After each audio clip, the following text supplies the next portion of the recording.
गुरुजी, ये हमने साधु सन्यासियों वाले कपड़े क्यों पहने हैं? क्या आप पर चोरी चकारी का रास्ता छोड़कर सत्य के मार्ग पर चलने का भूत सवार है? चुप कर। अब बहुत हो गया ये छोटी मोटी चोरी का काम। अब मारेंगे हम सीधा बड़ा हाथ। क्या? साधु जी, ये साधु बन के क्या पुलिस हमें बैंक लूटने से नहीं रोकेगी? चुप कर गधे।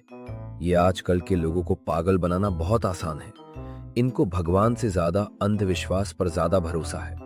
तू बस देखता रह, मैं कैसे इन भोले भाले लोगों को अपने जाल में फंसाता।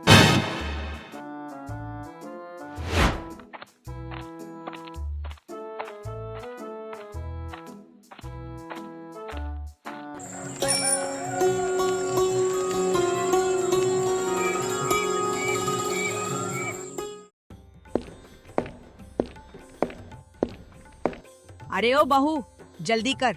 पूरा गांव शादी में पहुंच गया होगा और तू अभी तक पाउडर ही रगड़ रही है। बस सासू माँ, 2 मिनट। ये पिंक वाली लिपस्टिक मिल ही नहीं रही थी, इसलिए देर हो गई। अब बस तैयार ही हूँ।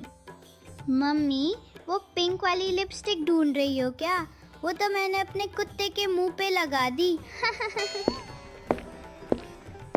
अरे भाई, किसी ने मेरा कोट देखा? पूरे 5,000 का था, शादी के लिए सिलाया था।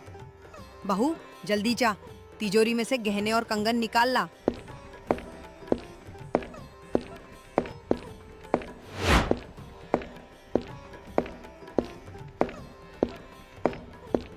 बहू तिजोरी खोलती है और सन्नाटा छा जाता है। हे भगवान, ये क्या हो गया? तिजोरी तो पूरी खाली है। क्या हुआ? सांप देख लिया क्या तिजोरी में? हट पीछे।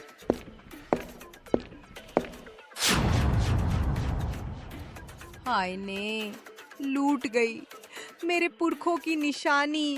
लीजिए, सासू माँ तो सीधा बेहोश ही हो गई।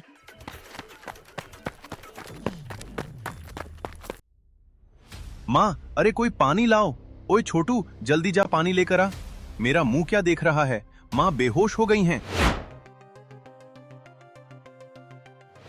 कल मुही, खा गई ना मेरे हार। जरूर तेरे ही किसी भाई ने चुराया होगा। नहीं सासू माँ, मेरा यकीन मानिए, मैंने तो कल रात को गहने यही रखे थे। मुझे नहीं पता ये सब कहाँ चले गए।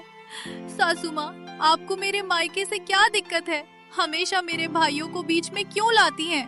और वैसे भी आपके घर में जितने गहने हैं, उससे ज्यादा तो हमारे यहाँ नौकर के पास होते हैं। आप बेकार में मुझ पर शक कर रही हैं। देख बेटा, फिर से ये अपनी अमीरी का रूप दिखा रही है। पता नहीं क्या भूत चढ़ा था तुझे लव मैरिज का। हाय, मैं तो लूट गई। अरे यार, अब आप दोनों फिर से शुरू मत हो जाना। एक तरफ गहने चोरी हुए हैं और आप दोनों को लड़ने की पड़ी है। तभी पड़ोसन आती है, जो कि 1 नंबर की चुगलखोर और इधर की बात उधर करने में माहिर थी। अरे बहन जी, ये क्या सुन रही हूँ मैं?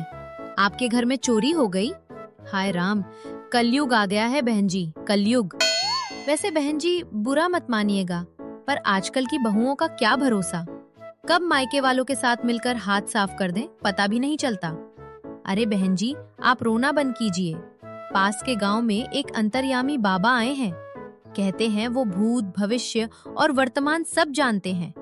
मेरी मानो तो अभी के अभी उनके पास चलो। वो चुटकी बजाते ही बता देंगे कि हार कहाँ है और चोर कौन है। अच्छा चलो, जल्दी चलो। अब साधु जी ही हमारी समस्या को दूर कर सकते हैं।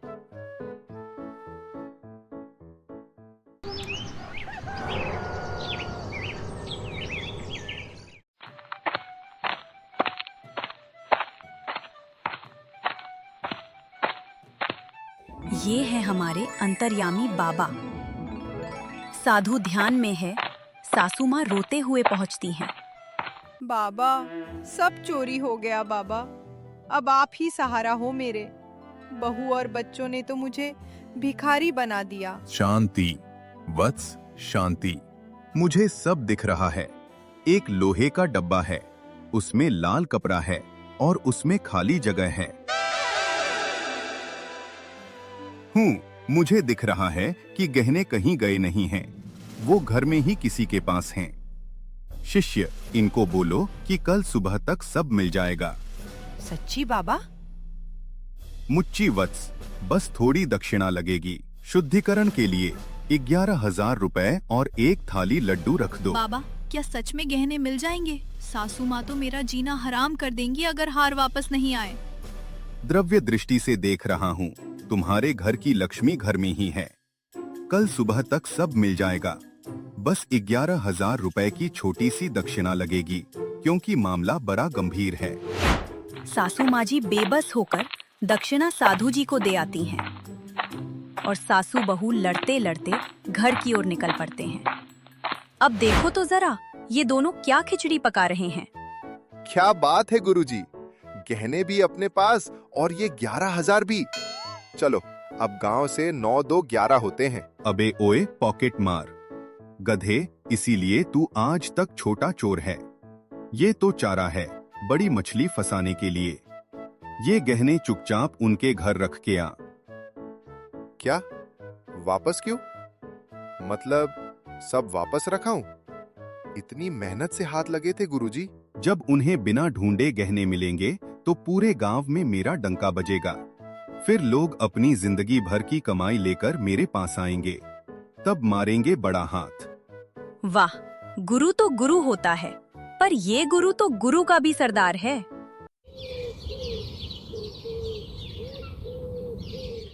सुबह हुई और चमत्कार हो गया, गहने वापस मिल रहे। अरे, ये हार यहाँ कैसे आए? मैंने तो यहाँ नहीं रखे थे। बाबा ने तो सच में चमत्कार कर दिया। और देखते ही देखते आसपास के गांव वाले भी साधु जी की चर्चा करने लगे। अब सब लोग साधु जी को अंतर्यामी बाबा मान रहे थे। साधु जी के दरबार में इतनी भीड़ बढ़ जाती है कि संभालना भी मुश्किल पड़ रहा था। आराम से, आराम से, कोई धक्का मुक्की नहीं करेगा। अंतर्यामी बाबा सबकी मुसीबतें दूर कर देंगे। बाबा, मेरा लड़का पढ़ता नहीं है, दिन भर फोन देखता रहता है। कुछ ऐसा कर दो कि उसका मन पढ़ाई में लग जाए। बेटा, उसके फोन को थोड़े दिन के लिए गौमूत्र में डुबा दो। फोन भी शुद्ध और लड़का भी शुद्ध। बाबा, मेरी मुर्गी अंडा नहीं दे रही, क्या करूं? पूरा मोहल्ला अंडे खा रहा है और मेरी मुर्गी बस दाना चुग रही है। मुर्गी के सामने ऑमलेट खाओ, डर के मारे अगले दिन 2 अंडे देगी। बाबा, असली दुख तो ये है कि मेरी बीवी मुझसे बात ही नहीं करती। ये तो कलयुग का सबसे बड़ा आशीर्वाद है बेटा। इस खुशी में 500 रुपए और चढ़ावा चढ़ाओ। बाबा के नुस्खे एक से बढ़कर एक थे। किसी को शक तो दूर, भनक तक नहीं लग पा रही थी। बाबा की किस्मत चमक रही थी, तिजोरी नोटों से भर रही थी और दुकान आसमान में उड़ रही थी।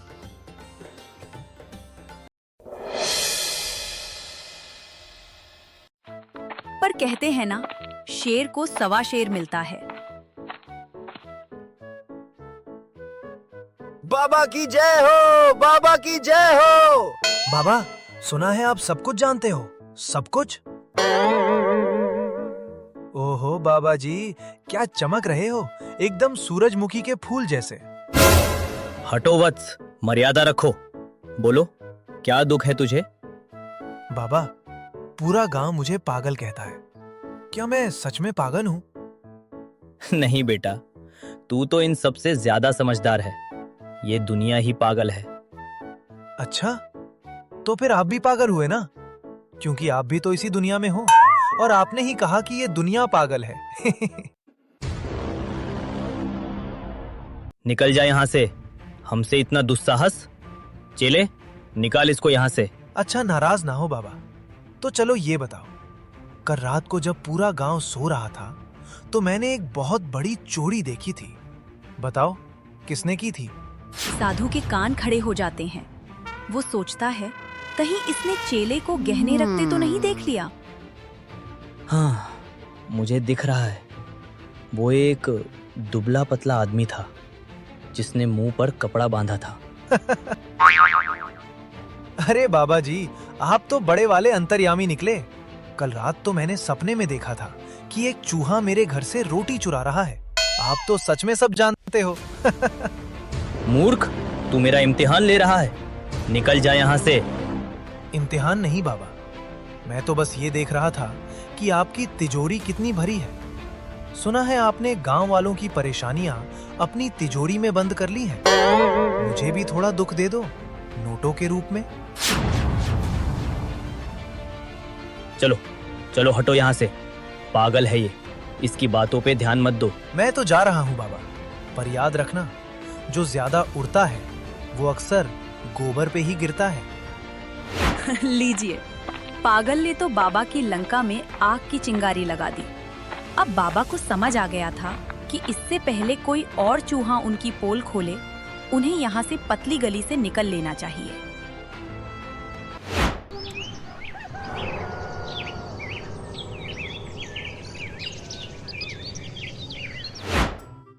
अब बाबा की तिजोरी जमींदार से भी ज्यादा अमीर हो चुकी थी। पर लोगों की समस्याएं कम नहीं हो रही थी। गांव वालों का गुस्सा उबल रहा था। गांव के लोग एक पेड़ के नीचे बैठे हैं, सबके चेहरे उतरे हुए हैं। अरे भाइयों, मुझे तो लग रहा है हम ठगे गए हैं। बाबा ने कहा था गजरा खिलाओ भैंस को। कल मेरी भैंस ने दूध की जगह पूरे घर में गोबर की होली खेल दी, पर दूध एक बूंद नहीं दिया। मेरा भी वही हाल है भाई। बाबा ने कहा था बीवी के सामने मौन व्रत रखो। कल मैंने चुप रहने की कोशिश की तो बीवी ने समझा मैं उसकी बातें इग्नोर कर रहा हूँ। फिर क्या था, बेलन से जोरदार स्वागत हुआ है मेरा। और मेरे घर का क्या, हार तो मिल गए, पर तब से घर में इतनी शांति है कि डर लगने लगा है। और वो 11,000 की दक्षिणा, वो तो मैंने अपनी पोती की शादी के लिए इकट्ठा की थी। मुझे तो उस दिन उस पागल की बात सही लग रही थी। ये बाबा हर बात का जवाब गोल गोल देते हैं, जैसे जलेबी चाशनी में डूबी हो। समस्या वहीं की वहीं है, बस हमारी जेब खाली हो गई है। दक्षिणा के नाम पर लूट रहे हैं हमें। चलो आज साधु जी का दूध और पानी का पानी कर देंगे। आज तो सच का पता लगाकर ही मानेंगे। लेकिन गांव वालों के पहुंचने से पहले ही किस्मत ने एक और पन्ना पलटा।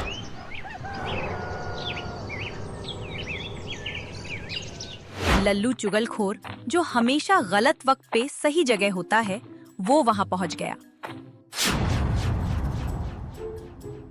साधु और चेला बोरिया बिस्तर बांध रहे हैं। ओए चेले, जल्दी हाथ चला, पूरा गांव गुस्से में है। कभी भी हमारी धुलाई शुरू हो सकती है। अब यहाँ से 9, 2, 11 होने का वक्त आ गया है। हाँ गुरुजी, मैंने भी लोगों को चौराहे पे बात करते सुना था। कह रहे थे कि बाबा के आने के बाद से दुख कम नहीं, बस चढ़ावा बढ़ गया है। चलिए गुरुजी, इतना लूट लिया है कि हमारी 7 पुश्तें बैठ के खाएंगी। जल्दी हाथ चलाइए। चुगलखोर अपना लोटा लेकर बैठा है और ये सब सुन लेता है। अरे तेरे की, ये तो 420 चोर निकले। इन्होंने तो ढोंग का मस्त बिजनेस बना रखा है। रुक, अभी तेरी बत्ती निकलवाता हूँ।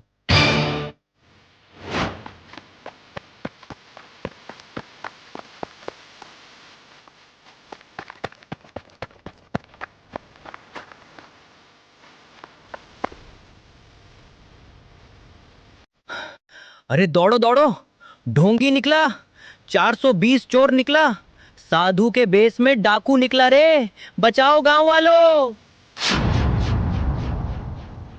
क्या हुआ लल्लू, फिर कोई अफवाह फैला रहा है क्या, या सच में कुछ गड़बड़ है? अरे अफवाह नहीं है भाई, एकदम सॉलिड सच्चाई है। चोर के बच्चे बोरिया बिस्तर बांध के भागने वाले हैं। मैं पेट साफ करने खेत की ओर जा रहा था, तभी मैंने खिड़की से साधु जी और उसके 420 चेले को बात करते हुए सुना था। खुद अपने कानों से सुना है मैंने। बाबा और चेला जैसे ही बाहर निकले, सामने पूरा गांव डंडा, झाड़ू और चप्पल लेकर खड़ा था। अब शुरू होगा असली विसर्जन। अरे भाइयों, इतनी रात को आप सब यहाँ? हम तो हिमालय जा रहे थे, आप सबके लिए शुद्ध हवा लेने जा रहे थे, या हमारी जेब साफ करके हवा होने जा रहे थे? गुरुजी, मैंने सब सुन लिया है। 7 पुश्तों वाला प्लान फेल हो गया आपका। अब बता, तेरा द्रव्य दृष्टि कहाँ है? दे मेरा पैसा वापस। दिख रहा है तुझे कि अगले 2 मिनट में तेरे सर पर कितनी चप्पल पड़ने वाली हैं? अब शुरू हुआ सजाए इंसाफ। गांव का हर बंदा अपनी क्रिएटिव सजा सुनाने लगा। इनको बीच गांव में लटकाओ और इनके ऊपर सड़े हुए टमाटर और ऐसे अंडे मारो जिनसे मुर्गी भी डर के भाग जाए।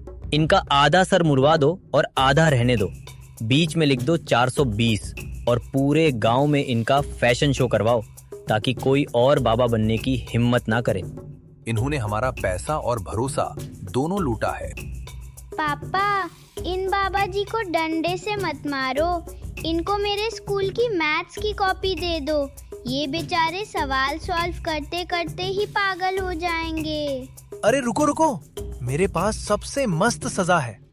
इनका मुंह काला करो, जूतों का हार पहनाओ और इनके पिछवाड़े पर एक बोर्ड लगा दो जिस पे लिखा हो, मैं ही असली पागल हूँ।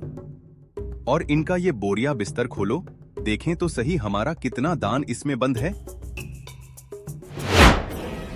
गांव वालों ने अपनी पूरी दक्षिणा वापस ली और फिर शुरू हुई इनकी ढंग से धुलाई। माफ कर दो भाइयों, अगली बार से मैं असली नौकरी कर लूंगा और सच्चाई के रास्ते पर चलूंगा। गलती गुरुजी की थी, मैं तो बस लालच में अंधा हो गया था। मुझे छोड़ दो भाइयों, मुझे मत मारो। लोग उन्हें मारना शुरू करते हैं। बचाओ, भागो गुरुजी भागो, ये तो जान ले लेंगे हमारी। साधु और चेला मौका देखकर झाड़ियों की तरफ नंगे पांव भागते हैं। और मारो, और मारो। देखो देखो, बाबा जी तो नंगे पांव ही हिमालय भाग रहे हैं। दौड़ो बाबा जी, दौड़ो।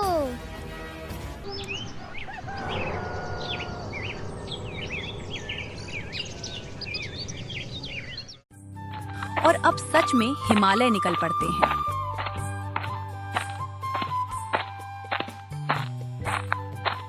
और अब गांव वाले ऐसे अंधविश्वास लोगों पर विश्वास करने से पहले 1000 बार सोचेंगे। तो कैसी लगी आपको हमारी कहानी? अच्छी लगी हो तो लाइक करके सब्सक्राइब कर देना। और अगली कहानी आपको किस टॉपिक पर चाहिए ये भी कमेंट में बता देना। तो मिलते हैं जल्दी ही ऐसी और मजेदार कहानी के साथ। धन्यवाद।